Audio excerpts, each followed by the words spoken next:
भाई, क्या world cup चल रहा है। कैन यू बिलीव इट कि दो एक ही दिन में एक ही तरह के ऑलमोस्ट मैचेस। मतलब अभी पहले मैच से, ब्राजील वाले मैच से हैंगओवर उतर नहीं रहा था। और फिर ये अर्जेंटीना और नीदरलैंड्स का मैच हो गया। भाई, एक बात तो मैं शुरू में कह दूं कि यार, Messi has been amazing in this World Cup. मतलब पेनल्टी ली उसने, वो क्या उसने गोल बना के दिया यार। वो assist, only Messi can see those passes. Normally कोई भी प्लेयर होता तो वो फार एंड के ऊपर बॉल को डिस्ट्रीब्यूट कर देता, but it was Messi in that first goal. And then obviously Acuna की पेनल्टी विन की, फाउल उसके ऊपर हुआ। मेसी उसके बाद दोबारा पेनल्टी ली उसने, पेनल्टी शूट आउट में ही was very calm. Messi has been brilliant. ही है, आई थिंक 4 गोल हो चुके हैं उसके वर्ल्ड कप में, 11 गोल्स हो चुके हैं उसके इन ऑल वर्ल्ड कप्स। अगर एक गोल और करता है तो he will be in top 5, top 5 के अंदर चला जाएंगे। I think he will tie up with Pele. Messi was absolutely amazing throughout the game. Normal match चल रहा था, बहुत अच्छे तरीके से मैनेज कर रही थी अर्जेंटीना। पहला गोल मारा, दूसरा गोल मारा, सब कुछ ठीक चल रहा है। और कुछ भी नहीं था नीदरलैंड्स की तरफ से, टू बी वेरी ऑनेस्ट। बिल्कुल ही बेकार तरह की फुटबॉल खेल रही थी नीदरलैंड्स। मिडफील्ड से उनकी प्रॉब्लम पता क्या थी कि डिफेंसिव मिडफील्डर्स हैं, और कोई गैक्पो को उन्होंने क्लासन को खिलाया नहीं था, जो कि खिलाना चाहिए था उनको। क्लासन को खिलाना चाहिए था, because players can play of Klaasen, right. वो एक पिवट रहते हैं बीच के अंदर, राइट।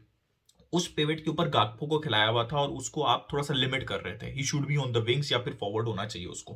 दैट इज उसकी वो सबसे बेस्ट पोजीशन है। डिपे, बर्गुवाइन और गाकपो को आपने खिला दिया, और गाकपो को होल के अंदर खिला दिया।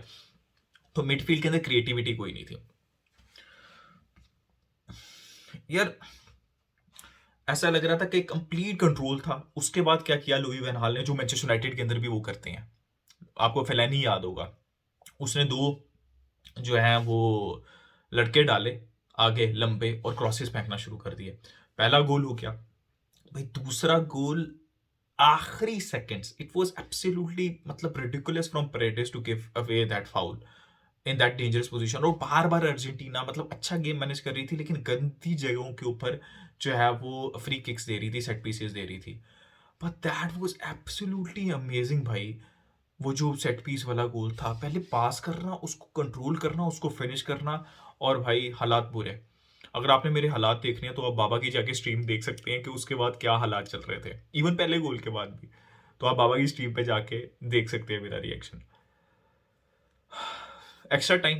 अच्छा, एक्स्ट्रा टाइम में अच्छी बात ये थी कि मुझे ऐसा लग रहा था कि नेदरलैंड्स चढ़ जाएगी दोबारा अर्जेंटीना के ऊपर, राइट। लेकिन अर्जेंटीना थोड़ा सा अपने आप को दोबारा, जो प्रेशर था उसको उन्होंने अब्जॉर्व किया, और फिर दोबारा आए, और दोनों हाफ जो एक्स्ट्रा टाइम के थे उसमें डोमिनेट किया, स्पेशली सेकंड हाफ में। And they were going for goal, और पॉजिटिव दिख रहे थे, जिसमें एंजो फर्नांडिस, फिर लाटूरो मार्टिनेस का जो ब्लॉक था वन डाइक को लेके, और फिर एंजो फर्नांडिस जो पोस्ट के ऊपर हिट हुआ, तो ज्यादा पॉजिटिव लग रही थी। लेकिन नेदरलैंड्स का ये लग रहा था कि ठीक है यार, पेनल्टी के ऊपर लेके जाते हैं। और जब पेनल्टीज आई, Emi Martinez is the man, जिसने कोपा अमेरिका में भी सेमीफाइनल जितवाया था, और फाइनल के अंदर भी बेहतरीन परफॉर्मेंस थी।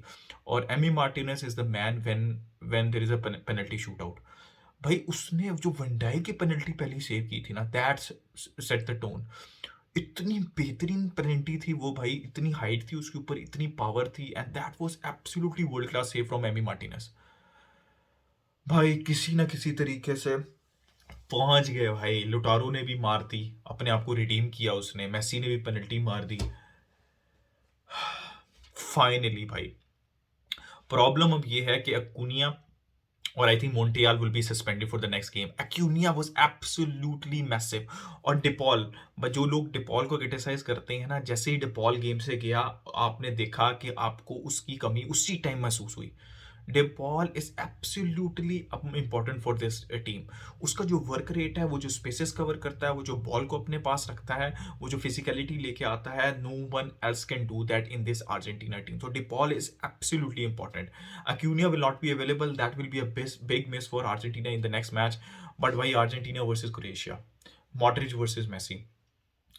मतलब दोनों जैसे मैं नीदरलैंड्स और इसके गेम का कह रहा था कि 50-50 है भाई, ये वाला गेम भी अब 50-50 रहने वाला है। क्रोएशिया भी जा सकती है फाइनल में, मेसी की अर्जेंटीना भी जा सकती है, और इससे बेहतरीन मौका नहीं है मेसी के पास या फिर मॉड्रिच के पास फाइनल में जाने का।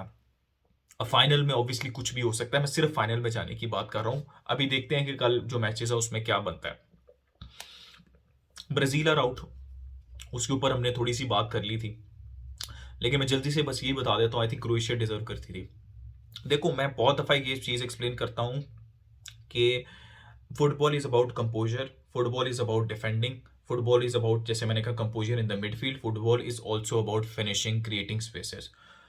आज Brazil was doing everything right apart from their finishing. 7 shots I think on target, लेकिन कोई मतलब एक गोल था, वो भी बेहतरीन लिंक अप प्ले के साथ आया। और उसके बाद क्रोएशिया का गोल, जो कि थोड़ा-सा आप कह सकते हैं, थोड़ा क्या काफ़ी लकी था उनके लिए, लेकिन क्रोएशिया मतलब सॉलिड आई। क्रोएशिया सॉलिड आई। अगर आप शुरू के 20 मिनट का उनका इंटेंट देखें ना, तो उन्होंने बता दिया था कि भाई आज हम सिट बैक करने नहीं आए, लो ब्लॉक के अंदर नहीं खेलने आए, हम खेलेंगे, खेल के हारेंगे तो कोई मसला नहीं है। और फिर जब वो एक्स्ट्रा टाइम पे ले जाते हैं, और आपको पता ही है कि फिर एक्स्ट्रा टाइम पे और पेनल्टीज के ऊपर उनका रिकॉर्ड 2 मैचेस वो लगातार जीत चुके हैं, जापान के अगेंस्ट और नाउ अगेंस्ट ब्राजील। भाई Brazil was a ultimate shock भाई, बहुत बड़ा अपसेट है कि ब्राजील इस वर्ल्ड कप से बाहर हो गई है। अर्जेंटीना वर्सेस ब्राजील होना था, लेकिन अब अर्जेंटीना वर्सेस क्रोएशिया होगा, और क्रोएशिया डिजर्व करती है। मैं बार बार कह रहा हूँ, क्रोएशिया ने बेहतरीन तरीके से गेम को मैनेज किया, और जैसे मेसी का बेहतरीन गेम था, मॉड्रिच का one of the best games right, मतलब he is one of the best midfielders. मतलब मैं उस टॉक्सिक उसमें नहीं जाना चाहता, ही इज द बेस्ट और this is the best, he is one of the best GOAT midfielders in the history of this game. There is no doubt about that. आप hater हो सकते हैं तो आप इसको डिनाई कर सकते हैं, लेकिन अगर आप फुटबॉल फैन हैं तो ही is one of the best GOAT midfielders in the history of this game. Modric was absolutely sensational. Guardiola was absolutely sensational. Guys, Croatia versus Argentina होगा, और अक्यूनिया और मोन्टियाल नहीं अवेलेबल होंगे अर्जेंटीना के लिए, लेकिन मुझे ऐसा लगता है कि बेहतरीन मैच होगा। 50-50 या कोई भी टीम जा सकती है। बेहतरीन आज मैचेस रहे हैं, और भाई बहुत टेंस मैचेस भाई, बहुत क्लोज कमबैक। मतलब एक में 115 मिनट के ऊपर गोल हो रहा है, और वो 3 मिनट रह गए, 4 मिनट रह गए, और वहां पे क्रोएशिया गोल मार के पेनल्टीज के ऊपर मैच ले जाती है। यहाँ पे कंप्लीटली डोमिनेट कर रही है अर्जेंटीना, और एंड के ऊपर आखिरी सेकंड्स 10 सेकंड के ऊपर गोल करके उस तरह का सेट पीस लेके नीदरलैंड जो है वो एक्स्ट्रा टाइम पे लेके जाती है, लेकिन अर्जेंटीना जीत जाती है।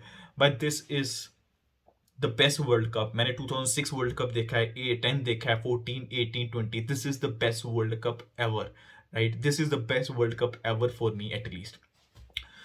अमेजिंग गाइस, मजा आया देख के। और कल फिर ऑब्वियसली मैचेस हैं, इंग्लैंड वर्सेस फ्रांस है, पोर्चुगल वर्सेस मोरक्को है। इसी तरह के मैचेस रहे तो क्या ही बात है, मजा आ जाएगा यार। I know being a fan आपको टेंशन होती है, लेकिन मजा भी आता है, फुटबॉल का यही मजा है। सो गाइस, अपना ओपिनियन दे कमेंट सेक्शन में, कैसा लगा आज का आपको क्रेजी दिन फुटबॉल का वर्ल्ड कप के अंदर। Like, subscribe, share, keep enjoying football. Until next time, it's a goodbye from me.